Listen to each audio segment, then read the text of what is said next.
Hello student, जैसे कि आप लोग मेरे शॉर्ट वीडियो में देखे थे कि मैंने आपको एक वीडियो डाला था उसमें कि आपको लूसेंट बुक का ट्रांसलेशन 9 से 12 क्लास तक के लिए मैंने पढ़ाने के लिए आपको कहा था। ठीक है, तो देखिए वो बुक लेकर मैं आ गया हूँ और उस बुक में इतना ही कंटेंट है, वही हम लोग सब पढ़ेंगे। जैसे आपको यहाँ पर दिया गया है, आपका वर्ब टू बी दिया है, टू हैव दिया है, आर्टिकल पढ़ना है, use of this that the those पढ़ना है, possessive adjective, possessive pronouns, noun in possessive case, tense, introductory, there, introductory, it, उसके बाद इन्फिनेटिव्स, उसके बाद participles, gerund, causative verbs, yes no, W H question, relative pronouns, use of can, may, should, must and ought to, subject verb agreement, voice, narration, miscellaneous exercise, forms of verb, enrich your vocabulary.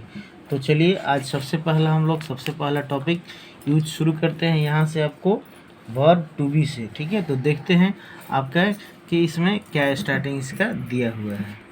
तो देखिए ये है आपका पहला chapter जो page number 1 दिया गया है, वर्ब टू बी। ठीक है, तो यह लिखा है कि वर्ब टू बी एक ऐसी क्रिया है जिसका रूप टेंस के अनुसार अलग अलग होता है। जैसे प्रेजेंट टेंस में is are am and, past tense में वाज वेयर में, फ्यूचर टेंस में आपका शैल बी और विल बी, और पास्ट पार्टिसिपल में बीन में, और प्रेजेंट पार्टिसिपल में बीइंग में।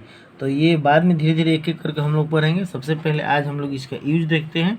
आपका यूज ऑफ, यहाँ पर आप देखिए टॉपिक में सबसे पहला हेडिंग जो दिया गया है, use of a, am, is and are. ठीक है, इसको हेडिंग देखते हैं क्या दिया गया है। लिखा गया है कि जब हिंदी वाक्य क्रिया के अंत में है, हो, हूँ, रहे और यह वाक्य में मेन वर्ब का काम कर रहा हो तो ऐसी क्रियाओं को अंग्रेजी वाक्य में कर्ता के अनुसार इज, एम, इज, आर होती है। नीचे दिए गए टेबल से समझकर अपना कंसेप्ट क्लियर करें। तो ये छोड़िए, ये मैं आपको बता रहा हूँ कि किस हिसाब से हम लोग इसको समझेंगे। देखिए इसका कैसे यूज होता है। ये आपका यहाँ लिखा है अफर्मेटिव सेंटेंस मतलब स्वीकारात्मक वाक्य। अफर्मेटिव सेंटेंस यह वाक्य किसे कहते हैं, तो जिस वाक्य में, जिस सेंटेंस में आपको नहीं नहीं लगा रहा हुआ नहीं लगता है और प्रश्न ना पूछा जाए, वैसे वाक्य को हम लोग अफर्मेटिव सेंटेंस कहते हैं या सकारात्मक वाक्य कहते हैं। अब इसका बनाने का नियम है कि subject plus am, is, are और प्लस एडजेक्टिव। बाद में यहाँ कोई भी चीज़ हो सकता है, लेकिन फिलहाल में हम लोग एडजेक्टिव वाला समझेंगे कि कैसे इसको बनेगा। तो देखिए यहाँ पर सहायक क्रिया आपको जो दिया है वो 3 आ गया है, एम, इज, आर। तो ये पहले समझना होगा कि किस सब्जेक्ट के साथ कौन सा प्रयोग होता है।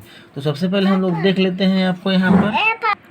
तो सबसे बड़ी बात है इसमें कि सिंगुलर और प्लूरल समझना। ठीक है, तो हम लोगों को तो सब्जेक्ट समझ में आता है कि सिंगुलर क्या है, प्लूरल क्या है, और आपका ईजार में से कौन सिंगुलर है कौन प्लूरल है, किस सब्जेक्ट के साथ कौन सा प्रयोग होगा, यह पहले देखते हैं।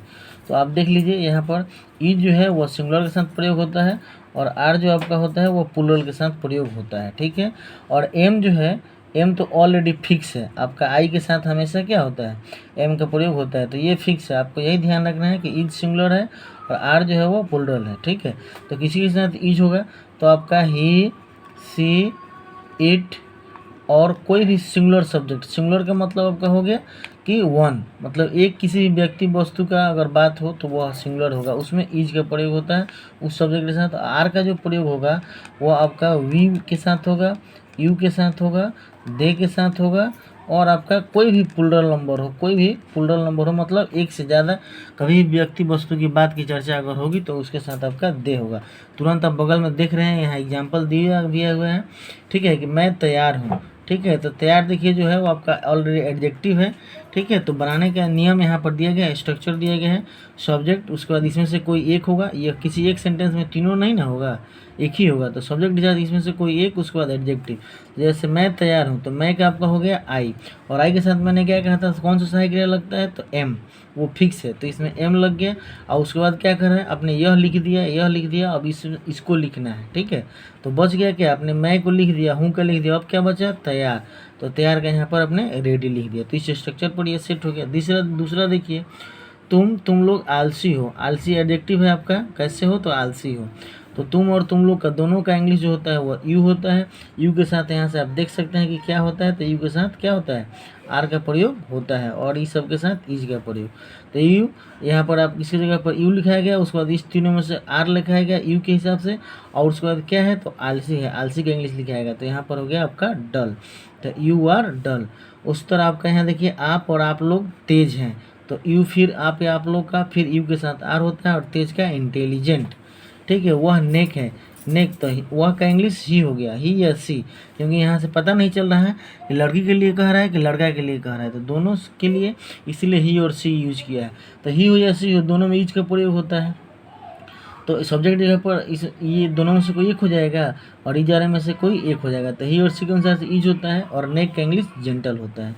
यह आकर्षक है, तो यह आकर्षक है, किसी चीज़ के लिए कहा जा रहा है, तो इसलिए इट का प्रयोग होगा। इट के हिसाब से भी आप देख सकते हैं, यहाँ इट लिखा हुआ है, तो इट के हिसाब से क्या लगेगा, इज लगेगा। तो इसके जगह पर आपने क्या लिख दिया, इट, और इसमें से कोई एक इज, और उसके बाद एट्रैक्टिव का इंग्लिश लिख दिया, आकर्षक का तो क्या होगा, अट्रैक्टिव। उसी तरह यहाँ देखिएगा सीता दयालु है, तो सीता हो गया, सीता के साथ क्या होगा, सीता क्या है, अब ही सी इट है ये नहीं, लेकिन सिंगुलर है। सिंगुलर का मतलब अपना ही समझ में अगर आ रहा है तो यहाँ वन लिख लीजिए, और यहाँ मैनी लिख लीजिए। ठीक है, मैनी का मतलब ज़्यादा, जब ज़्यादा हो तो ये होगा, और एक हो तो ये होगा। तो सीता एक की बात हो रही है, या एक व्यक्ति की बात हो रही है, तो सीता, और सीता के साथ इसमें से आपका ईज हो जाएगा। और कैसी है, दयालु है, दयालु का इंग्लिश काइंड होता है। वे लोग मेहनती है, वे लोग दे हो जाएगा, वे का इंग्लिश क्या होता है, दे इसके जगह पर, और इसमें से कोई एक, तो यहाँ से देखिए आपको दे के हिसाब से क्या होता है, आर होता है, तो यहाँ पर आर हो गया, दे आर। उसके बाद क्या होगा, लेबोरियस, मेहनती का इंग्लिश क्या होता है, लेबोरियस। अगला दिया गया मेरा भाई नटखट है, तो मेरा भाई एक साथ रहेगा, माई ब्रदर, तो एक ही भाई की बात हो रही है। ठीक है, तो आपका भाई के साथ फिर वन हो गया, एक भाई की बात हो रही है, तो वन, इसमें ईज होगा, तो ईज हो गया, और उसके बाद क्या होगा, नटखट का क्या होता है, नोटी, तो नोटी हो गया। वे लोग 2 घंटे से अनुपस्थित हैं। ठीक है, तो अब देखिए थोड़ा सा यहाँ चेंज आ गया, चेंजेज आ गया। ऐसे नियम में थोड़ा सा चेंज वाली बात होती है, हमें समझना पड़ता है। नियम यहाँ दिया गया, उसको समझेंगे क्या होता है, बहुत महत्वपूर्ण बात है, इसको ध्यान रखेंगे तो गलतियाँ ऐसे नहीं होगी। जनरली हम लोग बना देंगे कि वे लोग 2 घंटे से अनुपस्थित है, तो दे आर एब्सेंट।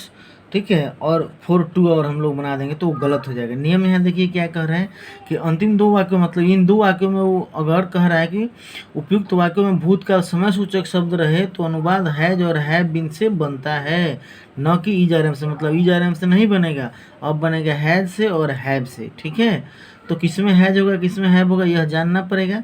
तो ये बात की बात है, बाद में आपको समझ में आ जाएगा, लेकिन पहले ये समझिए कि जैसे इस सिंपल सेंटेंस में टाइम लग गया 2 घंटा और 3 दिन, तो समझिए कि वह अब इज आर एन से नहीं बनेगा, वह बनेगा आपका किससे, हैज बीन से और हैव बीन से। ठीक है, यहाँ पर प्रयोग करें, इस अंतर को सर्वदा याद रखें कि रखने की आवश्यकता है। जैसे मैं व्यस्त हूँ का अनुवाद हो जाएगा आई एम बिजी, परंतु मैं 3 सप्ताह से व्यस्त हूँ का हो जाएगा I have been busy for 3 weeks. ठीक है, 3 सप्ताह का इंग्लिश हो जाएगा फॉर 3 वीक्स, और टाइम लग गया इसलिए हैव बीन इसमें होगा। तो हैव बीन और हैज बीन का प्रयोग प्रेजेंट परफेक्ट टेंस और प्रेजेंट परफेक्ट कंटिन्यूअस टेंस में भी हम लोग ऑलरेडी पढ़ेंगे, समझेंगे। तो विद्यार्थी स्टूडेंट्स, मैं आशा करता हूं कि आपको यह बातें समझ में आई होंगी। ठीक है, नीचे कुछ एक्सरसाइज दिए गए हैं, आप अगर समझ लिए होंगे तो आप चाहेंगे तो इस एक्सरसाइज को आप बना सकते हैं। ठीक है, आप नीचे देख लीजिए, उस आधारित जो मैंने बताया उसी पर आधारित नीचे नियम दिए गए हैं। ठीक है, ट्रांसलेशन दिया गया, आपको इसको बनाना है, देख लीजिए, और इसका महत्वपूर्ण वर्ड यहाँ पर दिया गया है। अगर डिफिकल्ट होगा तो बनाइएगा। अगर किसी प्रकार का दिक्कत होगा तो नीचे कमेंट बॉक्स में लिखिएगा, मैं आपका मदद करने के लिए हमेशा तैयार रहूँगा। अगर वीडियो अच्छा लगा है तो अपने दोस्तों को और भी शेयर करेंगे और लाइक करेंगे। ठीक है, थैंक यू।